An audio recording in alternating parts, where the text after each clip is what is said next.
Yo, bonsoir frérot, bonsoir sœurette, bienvenue à toi dans cette petite vidéo, j'espère que tu vas bien. Écoute, moi pour ma part, ça va impeccablement bien. Si aujourd'hui on se retrouve, c'est parce que j'avais envie de te parler de quelque chose qui m'est important actuellement. En fait, je suis en train de travailler sur une série de 7 visuels qui reprennent donc les 7 péchés capitaux. Je suis en train en fait de réinterpréter chacun de ces péchés capitaux en visuel, en personnages, en divinités, ok, qui vont à leur manière représenter chacun de ces péchés. Pour le moment, j'en suis à la 2e semaine de travail sur cette petite série. C'est la première fois en fait que je me lance sur une série de cette sorte. Et c'est donc pour ça que je t'en parle en vidéo, c'est parce que c'est quelque chose qui m'est important. C'est un peu pour moi une façon de me dépasser parce que j'ai jamais tenu de série, de dessin, j'ai jamais su tenir ça sur le long terme. Et aujourd'hui, je me suis donc fixé cet objectif de faire ces 7 visuels, ces 7 interprétations à un rythme de plus ou moins 2 par semaine. Pour le moment, j'ai déjà réalisé l'orgueil, j'ai déjà réalisé la gourmandise et j'ai déjà réalisé la paresse. Aujourd'hui, on ne va pas s'attarder sur l'orgueil ni la gourmandise, on va s'attarder sur la paresse qui est le plus récent et celui qui me parle le plus étant donné que je pensais énormément à ce que je suis en représentant ce péché capital parce que ça me concerne. Je suis un paresseux. Je suis un créatif paresseux, bordel. On est tous un peu paresseux, mais moi, c'est mon plus gros défaut dans ce qui concerne la création et dans ce qui concerne mon assiduité au travail. Tu vois, juste le fait de me lever, prendre un crayon, c'est déjà en soi une mission. Donc voilà pourquoi je vais te parler essentiellement de ce dessin. Parce qu'il y a plein de symboliques, il y a plein de choses qu'il faut que je te partage. Encore une fois, et comme d'habitude, si tu me vois baisser la tête pendant cette vidéo, c'est simplement parce que je suis en train de constater le dessin en même temps que toi. Toi, tu auras l'image juste ici, et moi, je l'aurai sur mon téléphone.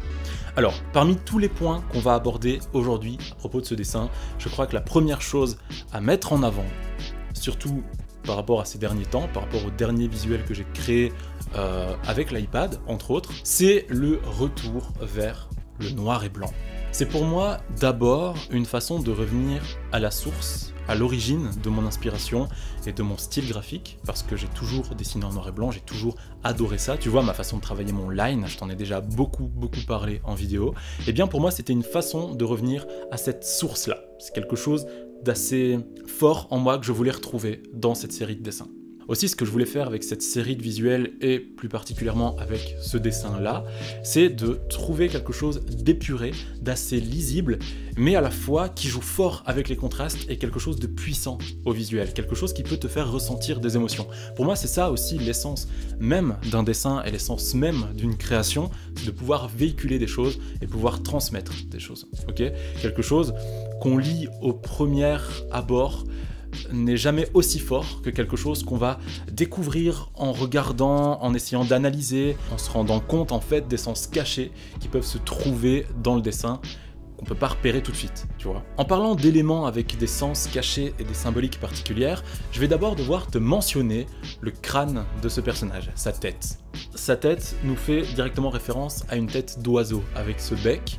Et évidemment, en fait, j'ai établi un lien avec le crâne d'un corbeau. C'est pas vraiment la morphologie d'un crâne de corbeau que tu vois là, mais c'est quelque chose qui s'en rapproche. Simplement parce que je voulais garder une distance avec le côté squelette, tout en y faisant quand même allusion. Tu le remarques, ce personnage a plusieurs yeux. C'est simplement une façon pour moi de montrer que la paresse, qui est donc le sujet principal de cette création, a plusieurs points de vue, plusieurs façons d'être vue et d'être vécue. On a là un crâne de corbeau avec un corps qui n'en reste pas moins humain, ou en tout cas quelque chose qui s'en rapproche, plutôt humanoïde. Il porte une sorte de cape noire avec une capuche, quelque chose d'assez sombre, quelque chose d'assez pesant, de sinistre presque. En parlant de son corps, je vais m'attarder 2 petites secondes sur sa main.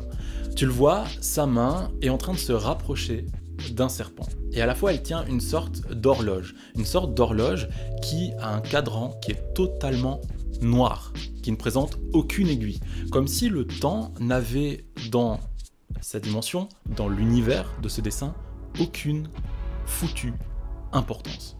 Et c'est un petit peu la même chose avec la paresse. La paresse, c'est un petit peu le fait de gaspiller son temps. C'est un petit peu le fait de ne rien faire de son existence. Et bien pour moi, c'est un peu ça que j'ai voulu représenter. pourquoi est-ce que je l'ai représenté dans cette sorte d'horloge avec un cadran noir qui est tenu par la main? Eh bien, comme je te l'ai dit juste avant, regarde bien, la main est en train de caresser la joue d'un serpent. Et si j'ai choisi cet animal, c'est pas juste parce qu'il est esthétique à représenter graphiquement, mais c'est aussi parce qu'il est lourd en sens et en symbolique. Le serpent, c'est d'abord, dans certainement l'une des plus vieilles histoires, un être qui tente, c'est un être tentateur. C'est celui qui a tenté Ève et puis Adam, du coup, à croquer dans la pomme. Tu vois, la fameuse pomme interdite dans les religions chrétiennes, etc. C'est un être qui est très lourd en symbolique et qui se rapproche fort de la tentation, de quelque chose qui est fourbe, de quelque chose qui s'immisce discrètement, mais qui t'empêche néanmoins de faire ce que tu veux réellement, puisque finalement tu te retrouves à faire ce qu'il veut lui. Tu vois, il sait jouer avec tes envies, il sait jouer avec ton côté sombre, ta curiosité, pour te tenter. Et c'est ce que j'ai voulu représenter dans ce dessin. Tu vois, là, la main, elle est en train de caresser la joue du serpent, comme si elle sympathisait avec lui, et comme si justement, elle ne pesait plus le poids du temps, comme si cette horloge qui pesait sur cette main n'avait plus aucune importance, un peu comme le temps qui n'a plus d'importance, d'où le fait que les aiguilles soient donc absentes justement de cette petite horloge. Je te l'ai dit, le serpent représente ici la tentation, il représente le mal, et c'est pas pour rien que je t'ai précisé que le serpent arrive toujours à ses fins en te faisant faire ce que lui a envie que tu fasses. Là, on voit deux choses sur ce visuel. On voit d'abord que le corps du serpent est enroulé autour du cou du personnage. Un peu comme si il le tenait par la gorge. Tu sais, l'expression être tenu par la gorge, le fait de ne pas avoir le choix. C'est un peu une façon d'être dominé par le serpent, c'est un peu une façon d'être donc dominé par la tentation, d'être dominé par le mal, d'être dominé par la paresse. Et il y a aussi le côté menaçant, parce que la gorge c'est une zone très sensible et très dangereuse. Autre chose à propos du serpent, tu vois qu'il s'enroule également autour du bras, du poignet du personnage, comme s'il dirigeait sa main vers, eh bien, la tête de ce serpent, et qu'il l'éloignait de ce qu'elle pourrait faire d'autre. Le fait de diriger une main, c'est un peu comme si on dirigeait un choix, parce que c'est avec tes mains que tu produis des actes, que tu crées, que tu fais quelque chose. Et si on t'empêche d'utiliser ta main, on t'empêche de créer, on t'empêche de faire, d'où en fait la paresse, tout simplement. La toute dernière chose que je voulais te dire par rapport à ce dessin, c'est regarde bien dans le fond du dessin, tu vois une sorte de lune noire. En fait, on peut pas deviner que c'est une lune tant qu'on n'a pas cette double lecture, tant que je te mets pas sur la piste, tout simplement. En fait, c'est une pleine lune, mais noire. Elle est là, elle observe sereinement la scène, et elle met la lumière sur ce qui se passe. Tu vois que le fond est totalement blanc, mais que la lune est pleine et noire. Contrairement à ce qui se passe la nuit, tu vois, quand la pleine lune est là, eh bien, tu vois un rond blanc, et tu vois tout le reste en noir. C'est un peu l'inverse que j'ai voulu représenter ici, dans ce dessin.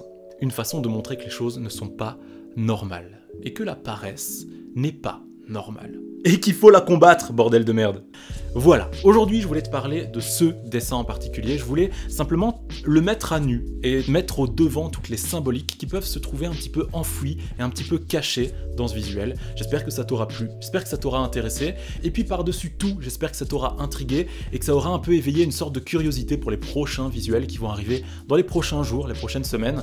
Donc encore une fois, je t'invite à me suivre sur Instagram si c'est pas déjà le cas. Vous êtes déjà super nombreux à me suivre sur Instagram, ça me fait très plaisir. Je vois que vous êtes participatifs dans les commentaires, vous me dites toujours ce que vous pensez des visuels, et même en message privé, je reçois une tonne de messages privés de gens qui souhaitent simplement me dire qu'ils sont là, et qui me remercient parfois d'être là, moi aussi, à travers mes dessins, et à travers l'inspiration que je peux éventuellement leur transmettre, et ça, voilà, ça me fait super plaisir, ça me touche vraiment beaucoup, parce que moi, quand j'étais enfant, j'avais aussi mes sources d'inspiration, j'avais aussi je dirais pas mes mentors, mais un peu mes guides dans le dessin et dans la création en règle générale. Alors ça me touche vraiment énormément de savoir que je peux avoir, ne fût-ce qu'un tout petit peu, ce rôle aux yeux de certaines personnes. Voilà, donc je voulais profiter de cette fin de vidéo pour vous remercier tout simplement. Et puis on se dit à très vite pour une prochaine vidéo, j'espère que celle-ci vous aura plu.